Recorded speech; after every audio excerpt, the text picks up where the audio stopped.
Македонија важи за добар пример за почитување на правата на малцинствата со уставно и законско гарантирани права, но дали моделот кој го применува Македонија за почитување на правата на малцинските заедници повеќе е прилагоден за повеќе бројните заедници, а не за помалите? Дали државните институции ги препознаваат потребите на помалите заедници или грижата за нивните права е повеќе формална и символична? Дискриминација, сегрегација, говор на омраза по етничка припадност се уште не се минато во државава, па така и Народниот правобранител и Комисијата за заштита од дискриминација во своите извештаи за минатата година го констатира токму тоа, и тоа во образовниот процес, вработувањето, здравствената заштита, полицијата. Комисијата за заштита од дискриминација во 2024 примила 109 пријави за дискриминација по етничка припадност, што е 27% од сите пријавени случаи, од кои утврдила дискриминација во 14 од нив. Комисијата во првите 3 квартали од оваа година утврдила 10 случаи на дискриминација по етничка припадност. Во меѓувреме се чека финиширањето на акцискиот план за правата на малцинствата. Тој предвидува законски измени и јакнење на капацитетите на телата и институциите задолжени за следење на правата етничките заедници и нивната заштита, промовирање на мултиетничноста, но и јазикот и културата и посебностите на заедниците. Ке биде ли токму тој чекорот кој етничките заедници во Македонија, особено помалите, го чекаат за поцелосно остварување на своите права? Добра вечер, јас сум Тамара Гранчаровска и со топ темата почнуваме веднаш по рекламите.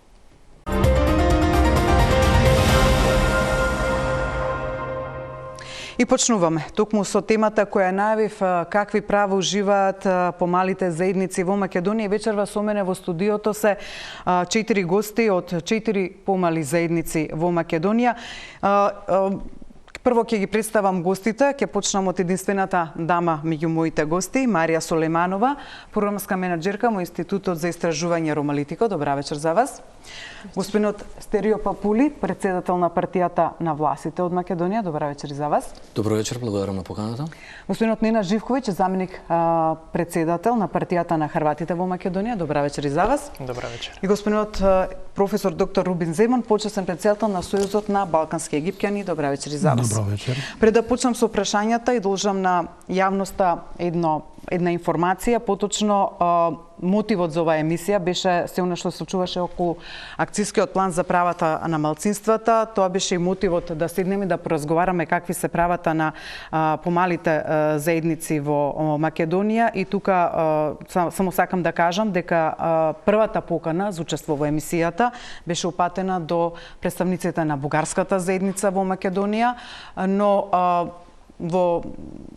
или не беа во можност во едниот наврат, во вториот не одбија да присуствуваат, така да должам на јавноста да немаме погрешно сваќање дека бугарската заедница околу која најмногу се крива, да кажам, прашина околу почитувањето на правата, не биле поканети, но сепак имаме представници на други заедници чии права исто така се на тема на разговор. Дел од нив ќе ги отвориме вечерва, се во дури запишани како и дискриминирани и сегрегирани.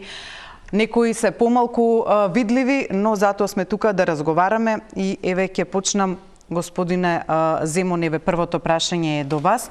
Како би оцениле генерално состојбата со правата на малцинските заедници во Македонија?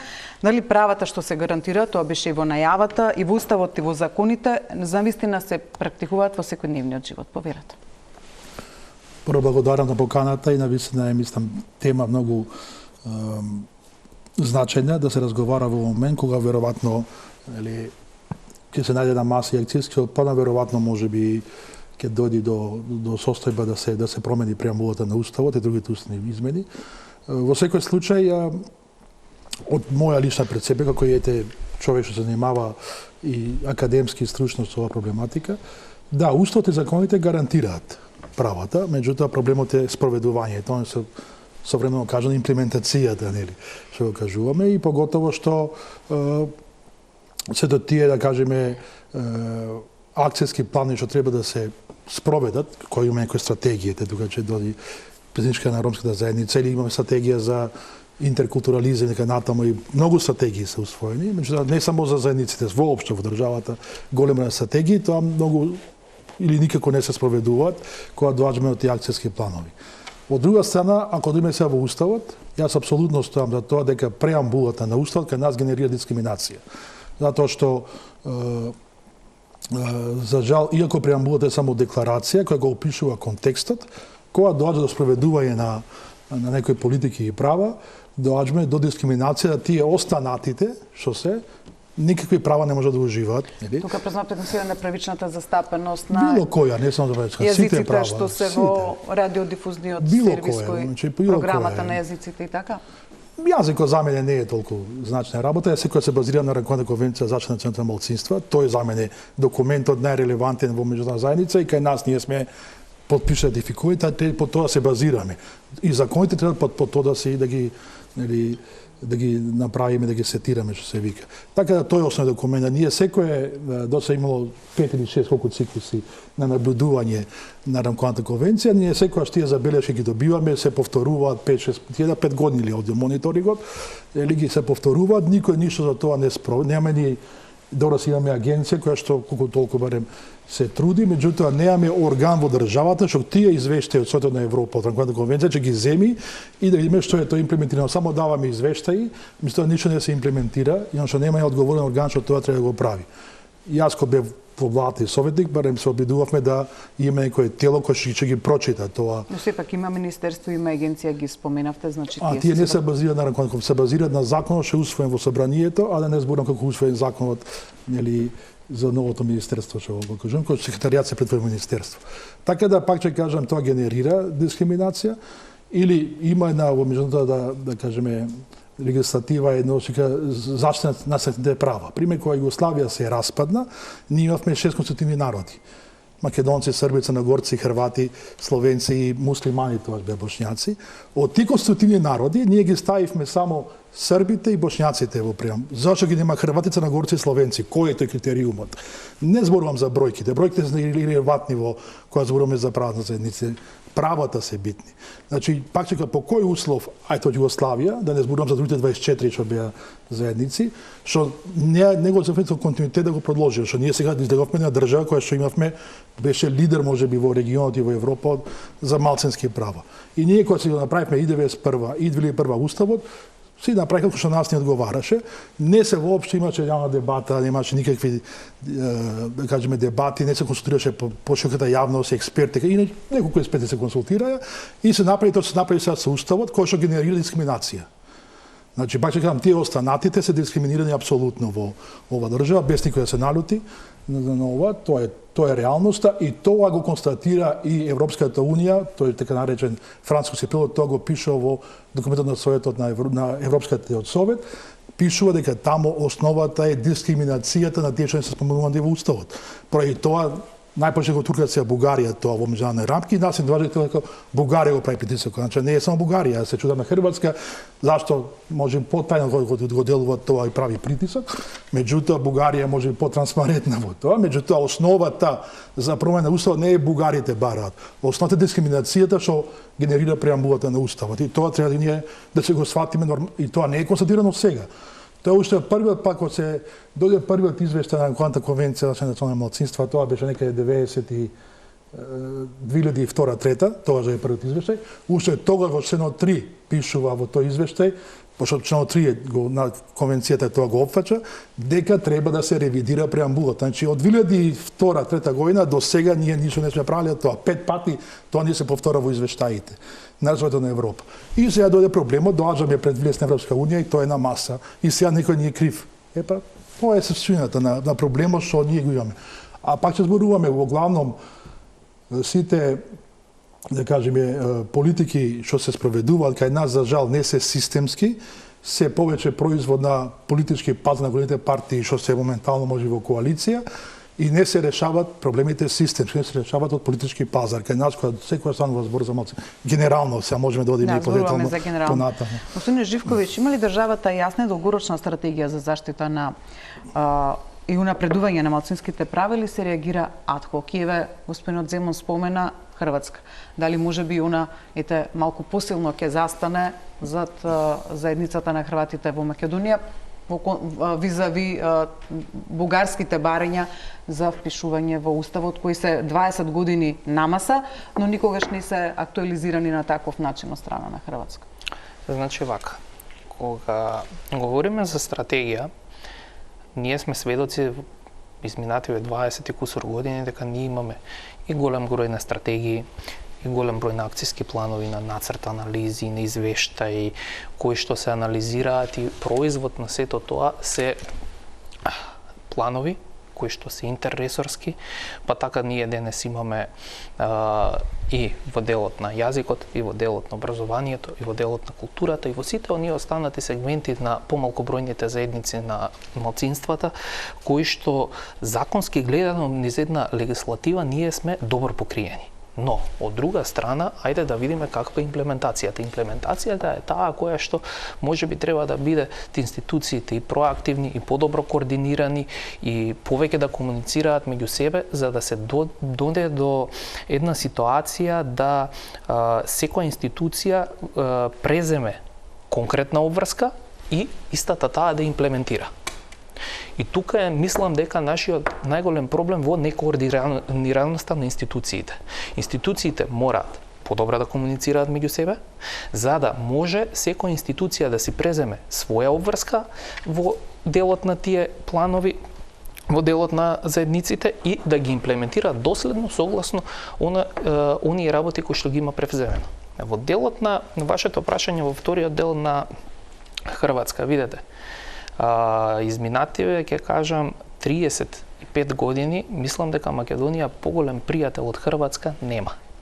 Зашто? Хрватите до сега се имаат покажано како најпријателска држава на Македонија низ голем број на активности и низ голем број на примери. Например, ќе кажеме вака, Хрватска е најголемиот поддржувач на Македонија кон патот на Европската унија и во евроатланскиот пат пред да се зачлениме во НАТО. Знаете дека Хрватската амбасада беше контакт точка за НАТО пред Македонија да стане членка на НАТО сојузот.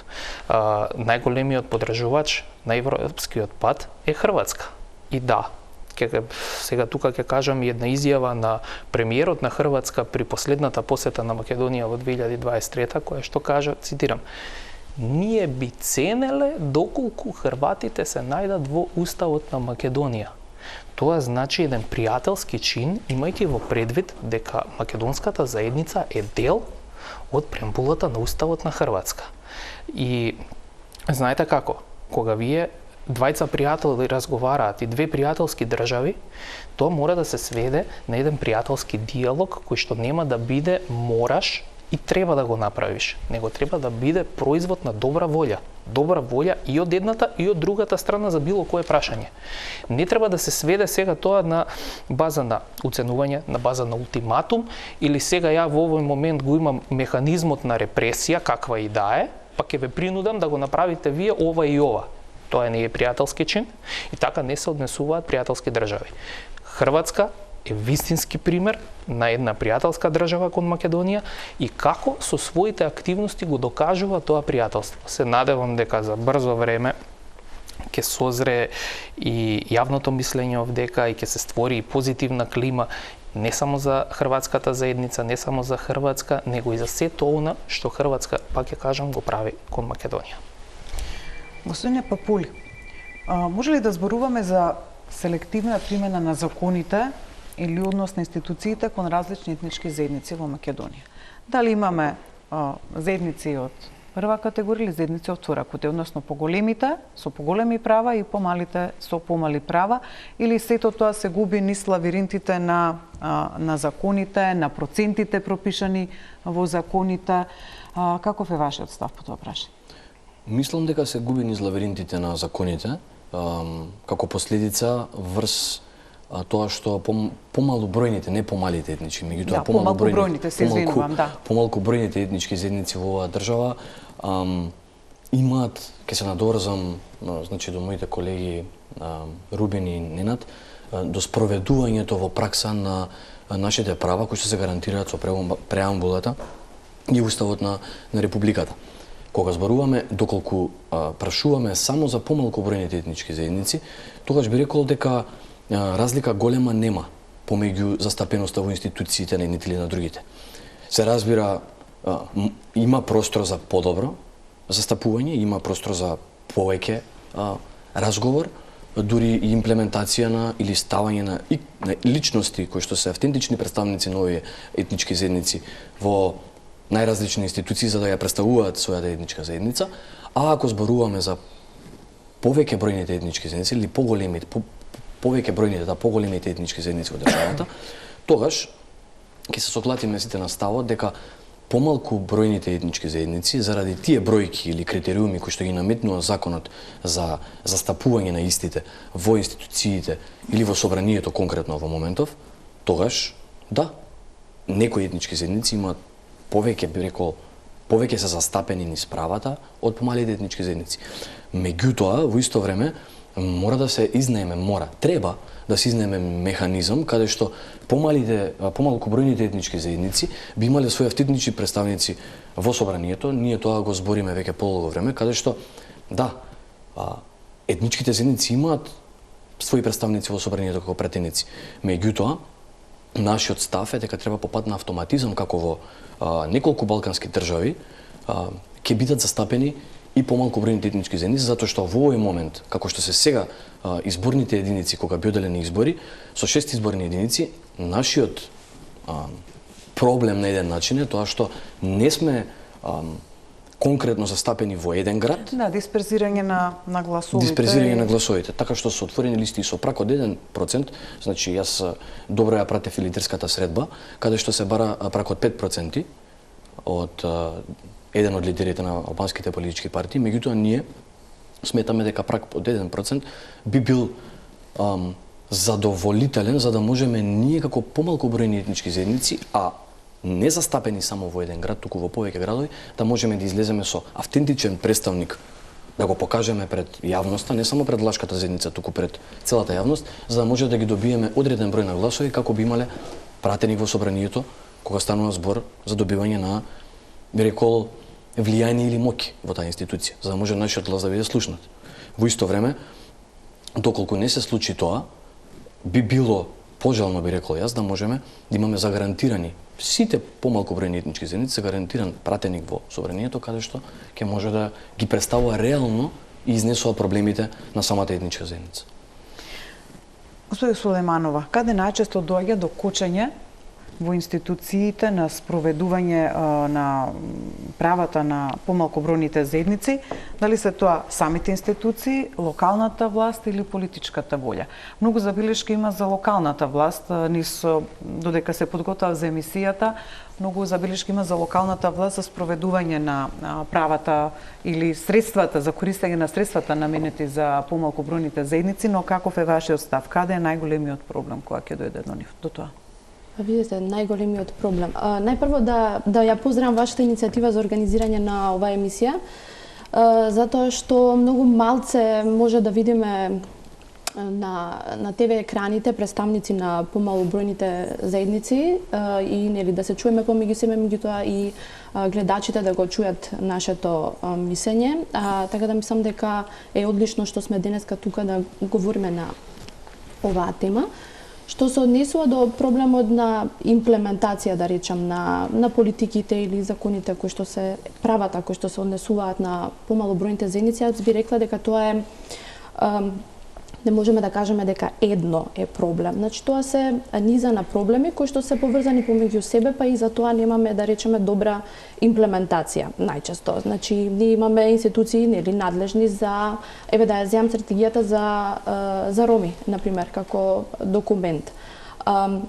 Во самата стратегија имаме наведено различни министерства кои што се нели надлежни за имплементација на одредени активности. Имаме и национално координативно тело кое што нели функционира од аспект на гледање на тие нели активности кои што се спроведуваат. Меѓутоа ќе се согласам со Ненад од аспект на комуникација помеѓу самите институции. Значи, институциите треба да комуницираат повеќе помеѓу себе. Значи, треба да има повеќе работни групи каде што ќе се чујат едни со други. Ние имаме генерално гледано во нашата држава проблеми кога носиме закони, не се консултираат одредени, да речам, агенции или други тела кои што исто така треба да го имплементираат законот. Значи ние треба да се подобриме од аспект на комуникација во самите институции и комуникација помеѓу националните институции, меѓутоа и локалната власт, значи комуникација и со нив. И второ нешто е секако буџетот за имплементација кој што најчесто создава проблеми, каде што често, па и конкретно да речем за ромската заедница, да има буџет, меѓутоа дел од активностите, значи во некои од акцијските планови се оставени најчесто на имплементација со средства од донатори. Ќе упатам и второто прашање до вас, конкретно за ромската заедница. За неа многу често се констатира дека се врши дискриминација, сегрегација, дека има проблеми во остварување на здравствените, правото на здравствена заштита, при работни односи.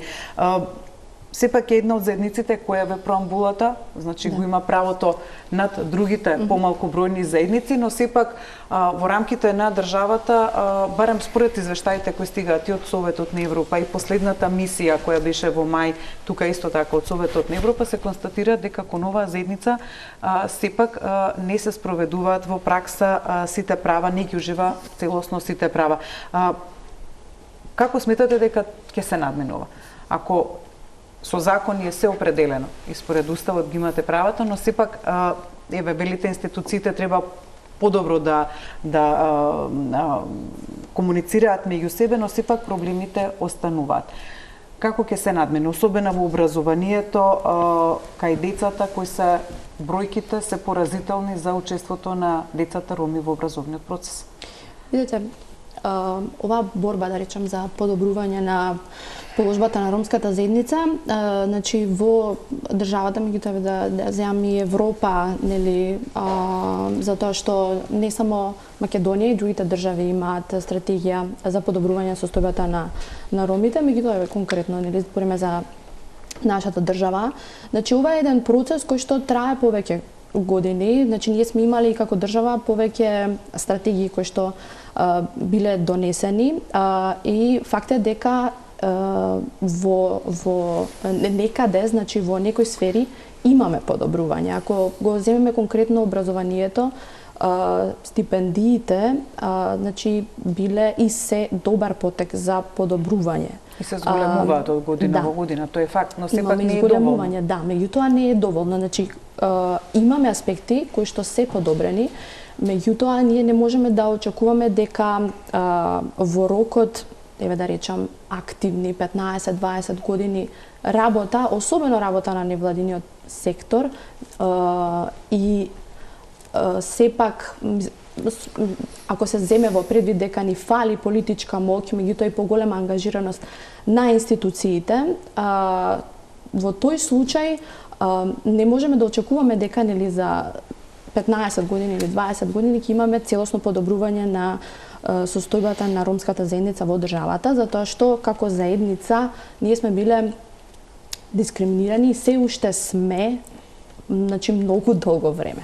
Значи ние збориме за долг период и нормално 15 години или 20 години работа не се доволни за да ја подобрат таа ситуација, особено во период нели кога се уште ние имаме дискриминација и не само дискриминација, говор на омраза, кривични дела од омраза и слично, нели може да се видат и самите бројки од Комисијата за заштита од дискриминација, од Народниот правобранител, действувањата, констатира сегрегација, особено во образованието кон децата, затоа го споменав образованието. Особено сегрегацијата, значи не можеме да очекуваме дека ќе имаме подобрување ако не работиме заедно како општество. Значи подобрувањето на состојбата кај ромите не зависи само од ромската заедница, не зависи само од невладиниот сектор.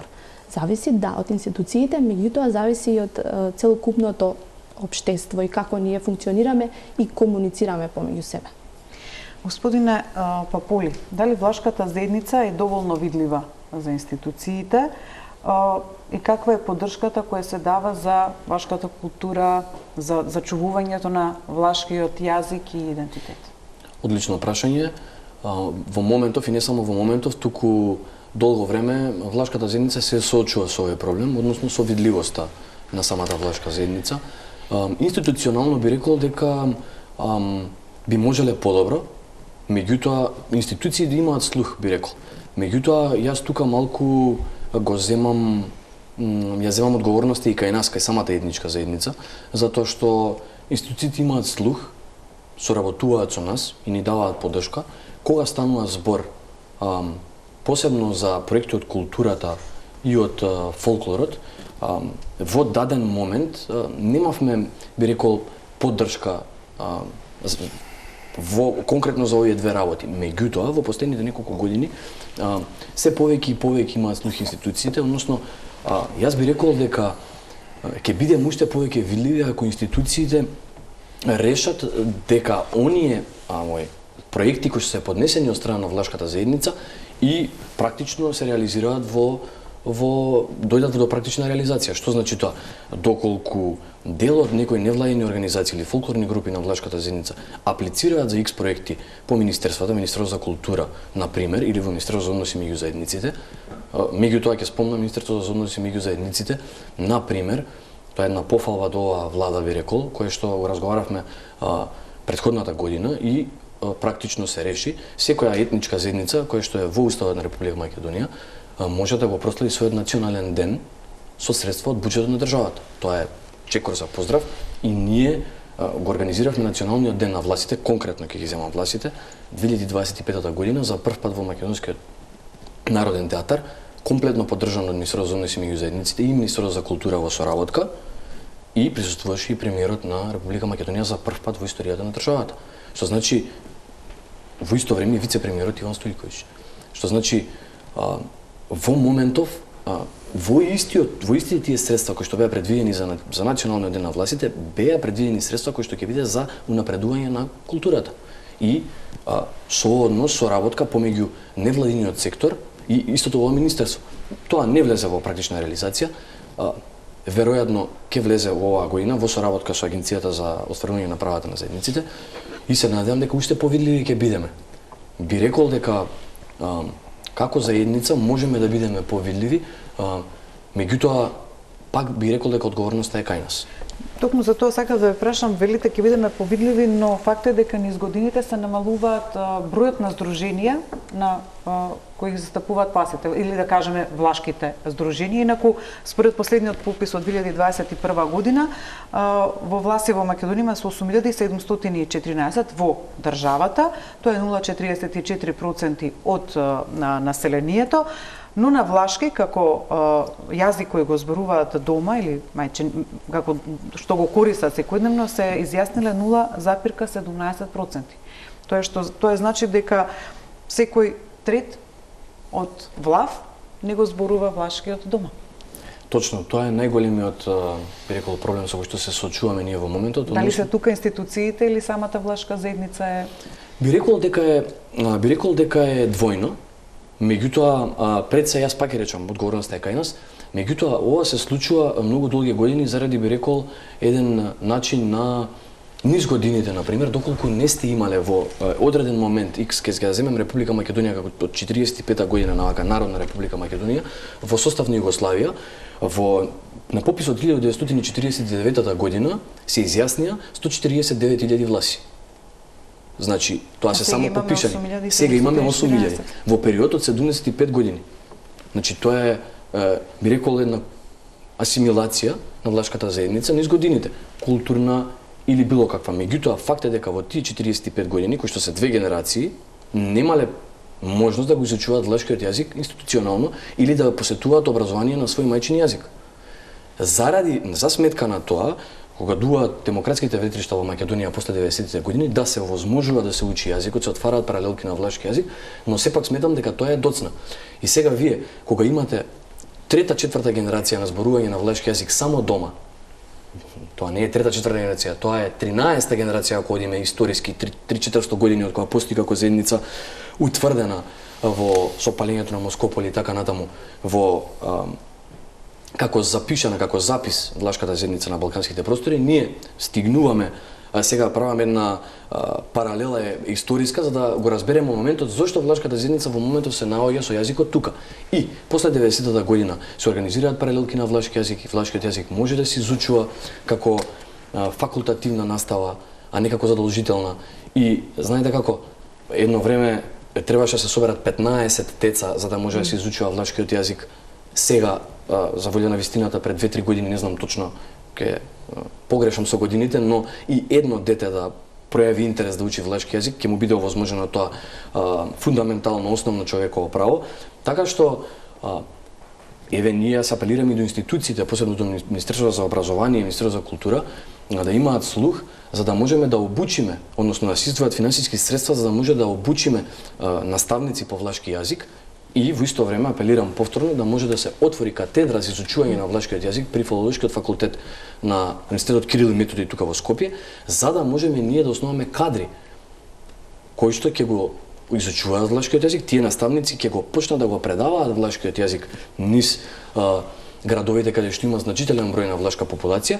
Ние во моментов не дека имаме 3 професорки по влашки јазик во Битола, Крушево и во Штип, меѓутоа и тие истите се соочуваат со институционални некогаш или од волјата да речам на директорите, од волјата на тој што е во тој што одлучува, decision maker да речем во истата институција. Дека такво ништо и во акцијскиот план се споминува дека треба да се работи повеќе на правата на јазиците. Македонија се уште мислам дека не го ратификувала Конвенцијата за малцинските за Европската поелба за јазиците на Точно така. И само да додадам, се извинувам ќе ве прекинам, еве на пример во Крушево, влашкиот јазик, иако ние не сме 20% од целокупната популација во градот Крушево, тој е за нас како наш Ерусалим да речем. Таму ние сме таму најпознати, меѓутоа влашкиот јазик е само на таблите во градот, каде што значи символиката на влашкиот јазик или препознатливоста на влашката заедница токму во Крушево треба да биде. Како? Би требало значи да се пишува на влашки јазик во документите, ако ме прашувате мене, означувањата во градот да бидат на влашки јазик. И се надевам, затоа што оваа влада има слух за истото, и градоначалникот во моментов сум разговарал со него на оваа тема и мислам дека во брза иднина имаме добра колаборација со него. Тоа сакам да кажам дека тоа може и на локалната самоуправа со одлука на Советот да донесе некакви измени за употребата на јазикот, така мислам дека Куманово има направено со српскиот јазик. Веќе е донесена одлукава. Да. Кај нас за влашкиот, меѓутоа може само да се имплементира повеќе во практична реализација. Господине Живковиќ, кога зборуваме за заедницата на хрватите во Македонија, пред 2 месеци таа направи исчекор и формираше партија. Вие сте низин заменик претседател. Дали преку политичко организирање сметате дека побрзо ќе ги остварите правата на хрватите во Македонија, колку како на ниво на здружение во борбата за нив? Да, 2025 беше историска година за хрватите во Македонија. После 35 години Зошто се решите за политичка партија? После 35 години независност на Македонија, за прв пат политички се организиравме и формиравме партија, хрватска партија, партија на хрватите во Македонија, бидејќи видете вака. Вие како невладино здружение не смеете да се бавите со политика. Тоа и законски се коси.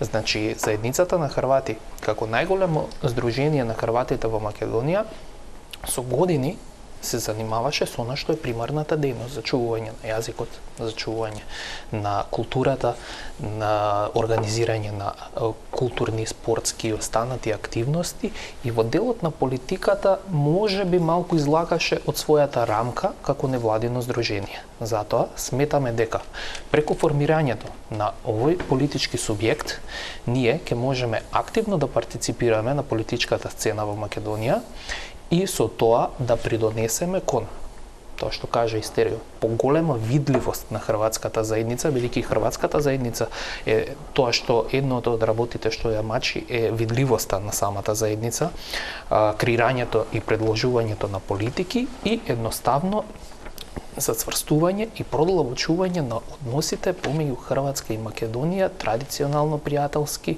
години наназад, и едноставно самата партија ќе биде таа што ќе иницира разни решенија, разни предлози кои ќе продуцираат решенија не само за подобрување на состојбата на хрватската заедница, за подобрување на сите заедници во Македонија. Тоа е нашата цел и се надевам дека за брзо време ќе имаме и некои конкретни и активности, и резултати и успеси. Дали вие поддржале предлогот на партијата на властите за гарантирано место во собранието? Апсолутно. Можам да Сега кажам... се отвара изборниот законник, еве. Да, апсолутно. Еве, јас ќе ви кажам дека хрватскиот модел со кој што и со Стерио сме го разговарале е тој кој што во Хрватска ви имате загарантирани места за заедниците. 9 загарантирани места. И тоа е многу убав модел и многу убаво преку представничката демократија. Тоа фактички ни го даде демократијата преку представничка демократија, да самите заедници си ги одберат своите представници, народни представници кои што ќе ги застапуваат интересите во собранието. Бидејќи тие представници кои се излезени директно од овие заедници, еве ќе кажам ајде конкретно некај од хрватската заедница, најкомпетентен сум да говорам за неа,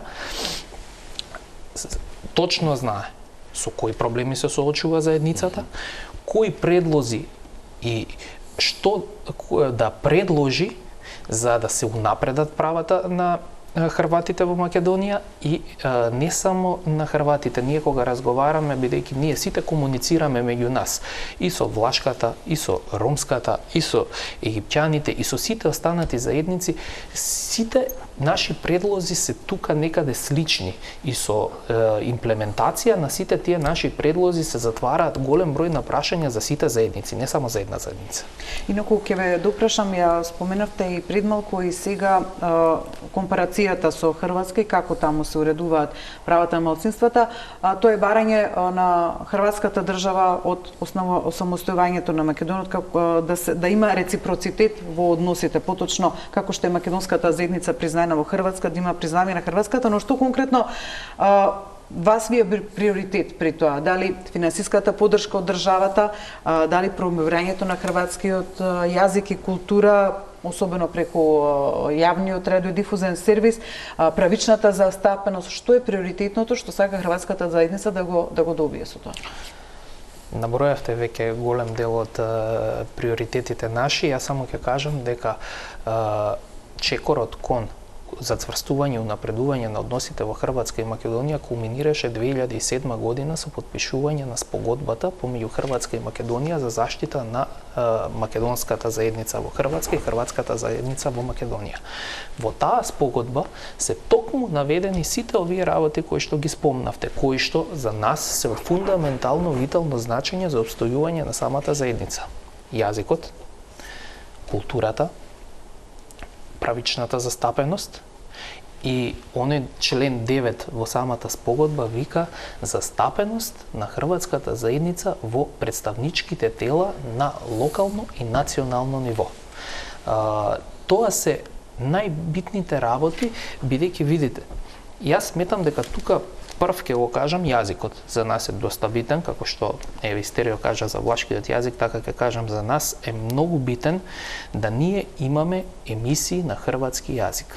Има подпишано спогодба МТВ со ХРТ за дистрибуција на готов материјал кој што МТВ ќе треба во прва фаза само да го реемитува, додека не се створат услови да се направи една редакција во МТВ 4 за хрватски продуцирање на програми за хрватски јазик. Меѓутоа, нажалост, повеќе од 3-4 години од таа спогодба немаме практична имплементација и се надевам дека во овој период низ конкретен диалог тој дел ќе се откочи и конечно ќе може на МТВ 4 да се одвои еден мал сегмент, мало парче од таа програма посветена на хрватската заедница, кај што ќе се емитуваат едукативни материјали на хрватски јазик. Господине Земон, дали египтјанската заедница е институционално препознаена и доволно разликувана од другите заедници во Македонија? Убави две прашања. Значи, првото одговор на првото прашање е не. Значи, институционално не е признаена. Ете кажа и самиот Папули, може да стават празници само тие што се во преамбулата. Така, со помош на државата.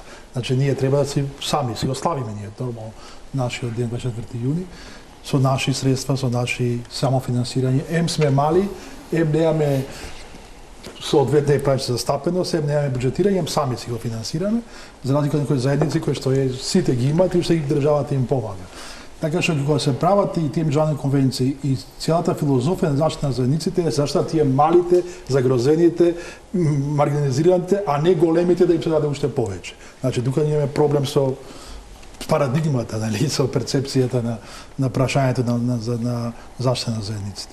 Втора работа, точно, признавањето е на идентитетот, е една од клучните работи. Не само за египчаните, за било која заедница. Ова е што каже и Папули, значи не е само проблем јазикот, проблем е дали воопшто заедниците, малцинствата се признаваат, не викам официјално признавање, него признање во општеството, со нивната култура, разликувани, со нивните вредности, со нивното почитување. Прво, основно кажеме во нашите во нашиот школски систем нема ниту една информација за египчаните. Има ли информација? Некој да знаат за каде, што, зашто египчани, ништо. А во десетинарката имаме и зида, така ли? Сите знаеме. Не ни знаат што е тоа десетинарка што стои таму. Или во таа печатинарка стои една маска. Никој не знае што зајме требениш, ама што, како, зашто таа маска или зашто таа статуетка не се учи во образовниот систем и не се препознава. Така не само за египчаните, за било која помалу бројна заедница, поголтово што се останатите, ништо не се знае во образовниот систем. За мене покруцијално прашање, нормално јазикот за некои заедници е круцијално, ама за мене покруцијално прашање е да во образовниот систем да има информации за вредностите на секоја заедница, за да може тој припадник египчанин влав не е битно да се горде дека е припадник на таа заедница. Ако тој е ставен во ситуација да биде, не знам, да има амбивалентни чувства према таа заедница, кога прима таа заедница и тој да го крие идентитетот, зашто понекогаш го крие идентитетот што не може да се интегрира во општеството. Тука е проблемот. А тоа све почнува од образовниот систем. Тука има второто прашање. Кои се специфичните предизвици со кои се соочуваат египтјаните во Македонија? Дали е тоа образованието, вработувањето или социјалната заштита? Сите подеднакво. Тука нема приоритет. Значи, тоа треба системски да се фатат работите. Но каде ги солицирате најголемите? Ве велите во образованието не се споменуваат. Како стоите со другите две области, вработувањето и социјалната заштита? Значи, кога има и конкурси за вработување, секогаш има вработување за тие, не знам сега, тој балансер конечно тоа се укина, ние го бараме тоа од почеток кога се воведе се тој балансер укина, биче тоа генерираше дупла дискриминација.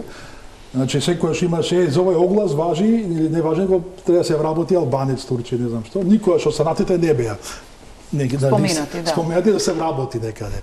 И дури не знам, во Охрид најповеќе живее пришленци на заедница на египчаните, Струга, Киче, некамо Ресен.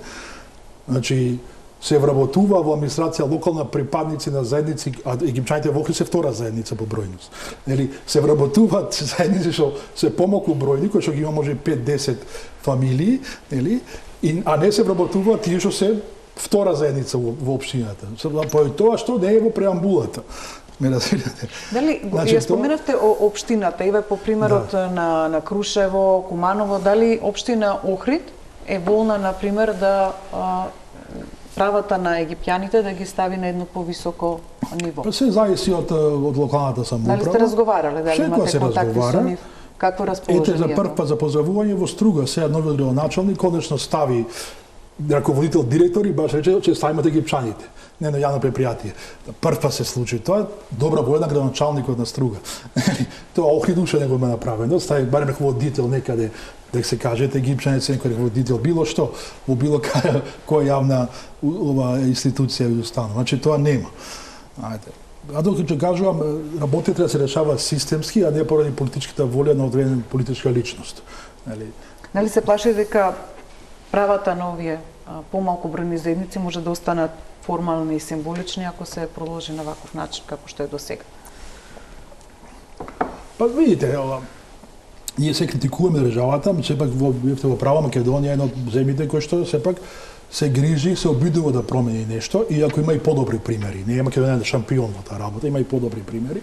За разлика од нашите соседи тука, нели, Бугарија, Грција и ете Албанија мало се покажува некој си развој, напредок во правата. Ете гледаме последните од кога се донесен закон за заедниците, од меѓутоа Македонија иако ја кажувам од аспект на египчаните, иако има добра легислатива, тоа никој да спореди, поготово за египчаните и за сите помали помалобројни заедници кои што се останатите. Формално, нека биде и формално, зашто не? Дај Боже да има, значи формално да почнеме да работаме. Ние ни формално не сме.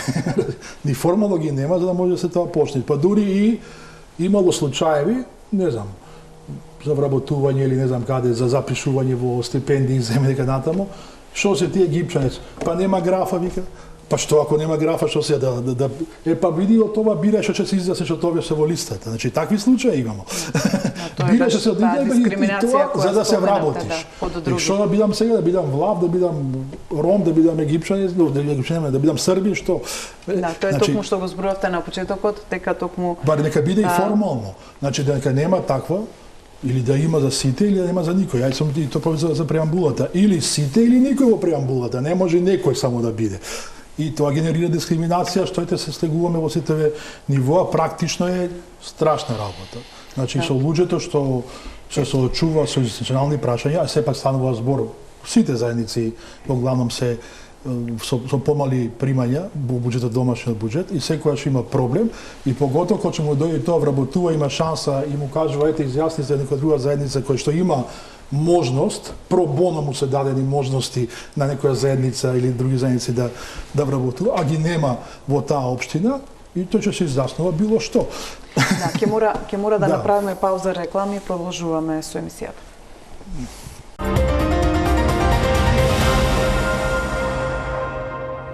Продолжуваме со дебатата, малку дебатиравме и за време на паузата, но со мене во студиото да повторам се господина Марија Сулеманова, инаку од Институтот за истражување Ромалитико, господин Астерио Папули, председател на партијата на властите во Македонија, господинот Нина Живковиќ, заменик председател на партијата на Хрватите во Македонија, господинот Рубин Земун, почетен председател на Сојузот на балкански египтјани. Господин Сулеманова, ќе зборуваме сега малку за акцискиот план, поточно драв верзијата која беше достапна за јавноста. Од она што можеше да исчита, извадив некои прашања кои поконкретно ќе ги поставам за секоја од вашата заедница. Значи, прашањето до вас е, планот повторно ги повторува мерките за образование, за вработување на ромите. Како, дали гледате во него, конкретно, барем од она што е достапно од акцискиот, од драв верзијата, не знаеме како ќе биде крајната, како се адресира сегрегацијата и нееднаквиот квалитет во образованието, на што го зборувавме и потоа, дали во него препознавате решавање на овој проблем конечно? Видете, конкретно решавање на сегрегацијата во планот, лично јас не препознавам, меѓутоа како акциски план за малцинства, можам да кажам дека може на нас конкретно помалобројните заедници да ни донесе некое освежување, затоа што значи мојата забелешка би била дека во последните неколку години ние немаме фокус на помалобројните заедници или да речам на етничка основа, остварување на права и така натака, затоа што генерално нели се менува тој наратив на етничка основа, укинување на балансерот и така натака. Меѓутоа сметам дека акцискиот план за малцинства може да помогне да се вратиме повторно, да речем, во таа дебата, во поголема работа во насока на подобрување на правата на помалобројните заедници, малцинствата, како што користи терминот акцискиот план, што се однесува до сегрегацијата. Направени се законски измени по препорака на Европскиот суд за човекови права од нашата држава, меѓутоа и по направените промени ние се уште препознаваме можност за нерешавање на сегрегацијата, која што е голем проблем со кој што ромската заедница се соочува, и тоа ние имаме сегрегирани паралелки во училишта, меѓутоа имаме и цели сегрегирани училишта. Бевме на посета во тие училишта. Тие не се лоши училишта, затоа што самиот збор сегрегирано училиште може да звучи како нешто многу лошо. Меѓутоа, да, квалитетот на училиштата треба да се подобри, меѓутоа главниот проблем за решавање на самата сегрегација е на локално ниво. каде што треба дефинитивно да се укине праксата на запишување на неромите во други училишта, затоа што на тој начин се зголемува самата сегрегација во училиштата. Значи, има мерки кои што треба да се почитуваат и да се применуваат. Меѓутоа, конкретно решавање на сегрегацијата од акцијскиот план за малцинства, не. Можеби некои други области кои што ги покрива. Како, например, сега да ве прашам за дискриминацијата. Се најавуваат многу обуки, мерки кои ги гледаме со години по различни области, на различни институции, на различни нивоа, но дискриминацијата кон ромите се уште постои. Дали во акцијскиот план е само повторување на она што се прави со години, дали може да очекуваме во тој случај некакви резултати? Дали имаме мерливо, дали воопшто постои во акцијскиот план нешто мерливо што ќе покаже дека навистина се менуваат работите? Мерливо нешто не постои затоа што ни фалат индикатори преку кои што ќе може да се мери успехот за активностите кои што се содржани во акцијскиот план, меѓутоа ете како идеја да речам е добра идеја, затоа што конкретно ако го видиме и анализираме акцијскиот план, можеме да кажеме дека да, голем дел од мерките се однесуваат на недискриминација, се однесуваат на говорна омраза, на кривични дела од омраза, меѓутоа и на поставување на еден мониторинг систем кој што нас дефинитивно ни фали од аспект на гледање на таа дискриминација. И конкретно да кажам, ние сме поборници за влез на антициганизмот во кривичниот законник, затоа што тоа е еден пат кој што ние го гледаме како можност за отстранување, да речам, или да има помалку случаеви на дискриминација кон ромската заедница, меѓутоа ги споменавте и обуките, како невладина организација соработуваме и со Академијата за суди и јавни обвинители, меѓутоа и со тренинг центарот за полицајците, со кој што имавме можност да организираме и такви обуки, и дефинитивно ни се потребни.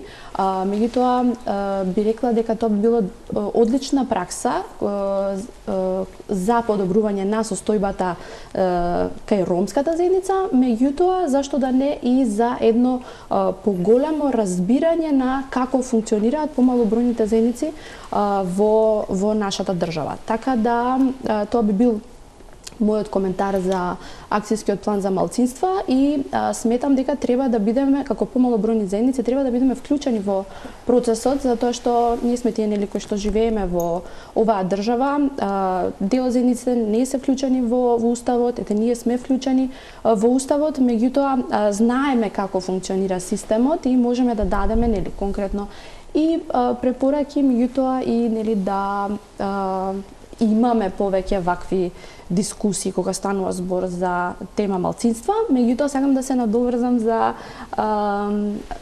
промената на изборниот законник како заедница, дека ние го поддржуваме време, да, се надевам да ќе господине Папули,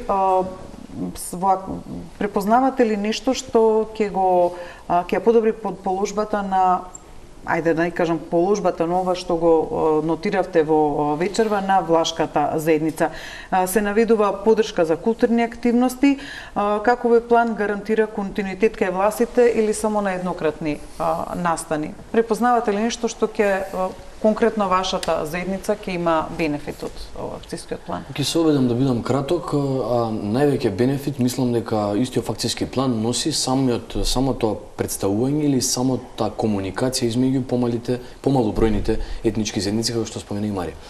Што се однесува до тоа што ние би добиле со акцијски план, значи доколку тој се спроведе во практична реализација, нас најголем проблем во моментов ни образованието или јазикот, како што спомена и господинот Земун.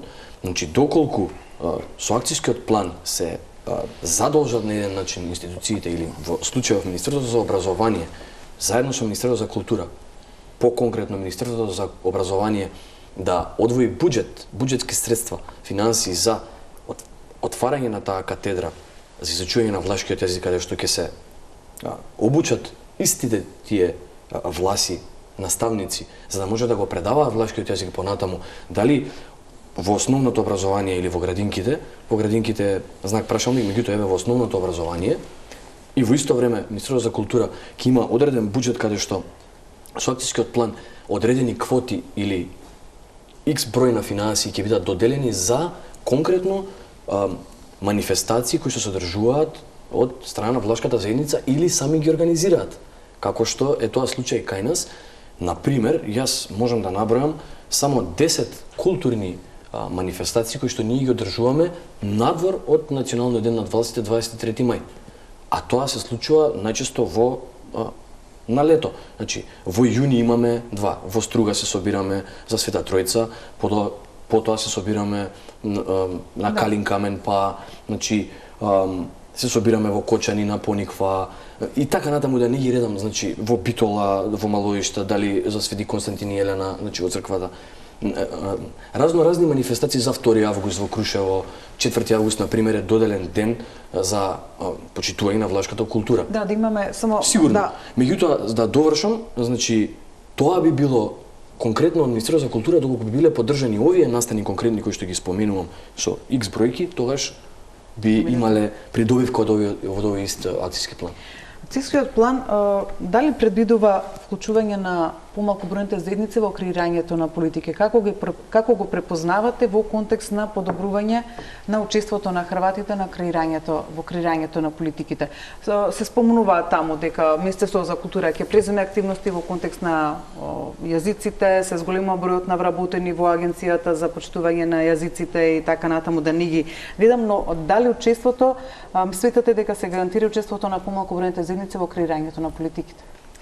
Видете, акцијскиот план е една добра основа во решавање на сите овие прашања. Да, таму се во драфт верзијата ставени голем број на табели, но мене лично, што најмногу ми се допаѓа од овој акцијски план е тоа што е предвидена комуникација во вид на организирање на трибини, во организирање на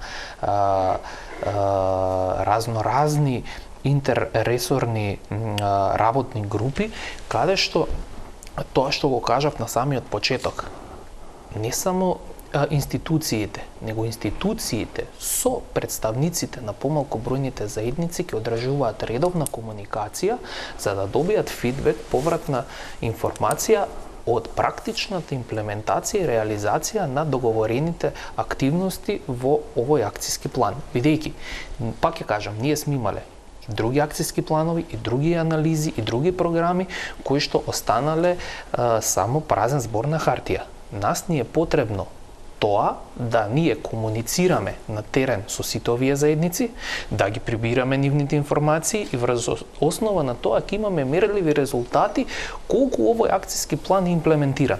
Па така и од аспект на хрватската заедница ќе можеме ние да контрибуираме, да кажеме што од се во ова е имплементирано и каков фидбек сме имале ние врз основа на овој акцијски план, дали во делот на културата, дали во делот на образованието, во правичната застапеност, во медиумите, тука е она што кажавме и видливоста наша на помалку бројните заедници и сето тоа ќе ни помогне да ние во иднина го знаеме патоказот по кој треба да се движиме. Комуникацијата и меѓусебно интерресорското комуницирање е она што најмногу ми се свиѓа од овој акцијски план и тоа е по мене многу добра и здрава основа. Господине Земон, препознавате ли мерка во акцијскиот план што експлицитно ја таргетира египтсканската заедница, за која ги подобрило нејзините уживањето на правата како малобројна заедница и ќе адресира токму и невидливоста на египтјаните кои многу често и статистички се столпени со другите заедници. Која мерка според вас најмногу ќе ве таргетира? Јас според што учествував во првата фаза на правење на акцијскиот план. Акцијскиот план таргетира само 3 области. Тоа бара Европската унија: образование, култура и дискриминација, антидискриминација. И така е такски план. Да, и говор на омраз, се извинувам. И така е тоа направено, Другите прашања, а тоа го каже Европската унија, треба да се спроведе стратегијата за интеркултурализам и општествена кохезија. Тоа го пише во сите извештаи, во последно само на реченица. Не се спроведува, само каже. И тоа значи врска треба да спроведуваме. Стратегија за интеркултурализам, че има нова, кажуваат од агенцијата, 2026, така? Меѓутоа што правиме до дека се усвои новата, имаме тековна, што не се спроведува. Нормално тука египчаните во сите тие области, ја не ги двојам само египчаните, иако сум од таа заедница, не може да биде сите добро. И тоа треба да биде системско решение за сите, без дискриминација, без одвојување, без некој приоритет да се стави и така да се решава. Пак ќе кажам, ова само речава 3 области: образование, култура, говорна омраза, дискриминација, а другите прашања ги имаме законите и го имаме стратегијата за интеркултурализам и општествена кохезија. И на крај едно прашање за сите, но многу кратко, значи ако може со да, не или во неколку збора, дали препознавате механизам во акцијскиот план што ќе ги спречи помалите заедници да бидат, ајде да не кажам игнорирани, туку ајде да кажам позапоставени? Повелете, господин Сулеманова. Игнорирани, рековте. Дали препознавате механизам кој ќе ги кој помалкобројните заедници, јас изразив да не кажам игнорирани, туку позапоставени во однос на некои други заедници. Дали ќе ја подобри значи нивната положба кон однос на помалите побројни заедници во Македонија? Значи дали е позитивно насочен кон подобрување? Да. Малку ја спеткав, но кажувањето обратно, но да, токму така. Дали има механизам, препознавате кој ќе го подобри тоа? Па, видете, дефинитивно еден од механизмите кој што според мене е добар е самиот мониторинг од Европската заедница. Затоа што, како што кажавме, сите ние сме имале многу стратегии, многу документи, акцијски планови и така натака, меѓутоа кочале во самата имплементација. Така да дефинитивно јас би издвоила можноста овој акцијски план да биде мониториран од самата Европска унија. Значи според вас тоа е механизмот кој ќе го подобри? За да имаме подобрување во тие области кои што ги покрива акцијскиот план. Дали има значи механизам кој ќе ја подобри положбата на помалкобројните заедници во однос на другите помалкобројни, но побројни заедници во Македонија? Се зборувам тука на пример, сега да не ги нотирам со име, но знаеме кои се побројните помали заедници кои сите констатирате дека уживаат малку поголеми права. Има ли механизам таков? Практично затоа и е започнато и донесено акцијски план. Во истите тие 3 области, образование, култура и дискриминација, секако дека со присуството на мисијата на Европската унија при Република Македонија тука во Скопје, впрочем и самиот амбасадор Михали Сорокас беше присутен таму и е запознаен со се тоа. И ќе се согласам со Марија, самото нивно присуство и мониторинг на целата оваа проблематика, Европската унија се заснова на она почитување на основни човекови права и на малцинства, како што зборуваме цела емисија, така што еве јас еден пример ќе дадам, затоа што се уште е нацрт драфт верзија. Влашката заедница ние имаме проект кој што се вика Влашка куќа. Во таа влашка куќа сите овие 3 елементи на акцијскиот план може да се спроведат во една влашка куќа, која што впрочем разговаравме со представници на власта, значи министерот за транспорт и врски Александар Николовски, градоначалникот Орце Григорски. Немаме време за повеќе, значи препознавате механизам кој ќе може. Господине Живковиќ?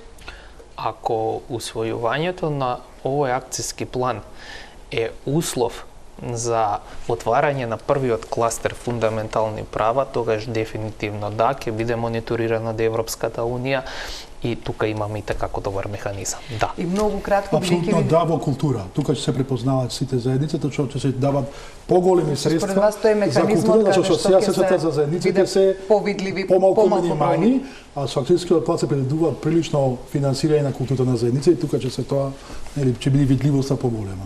Ви благодарам на гостувањето. Оваа тема се надевам дека не ја затвараме тука, ќе остане отворена и за некоја друга топ тема. Вам почитувани ви благодарам на вниманието и останете со програмата на Телма. Пријатно.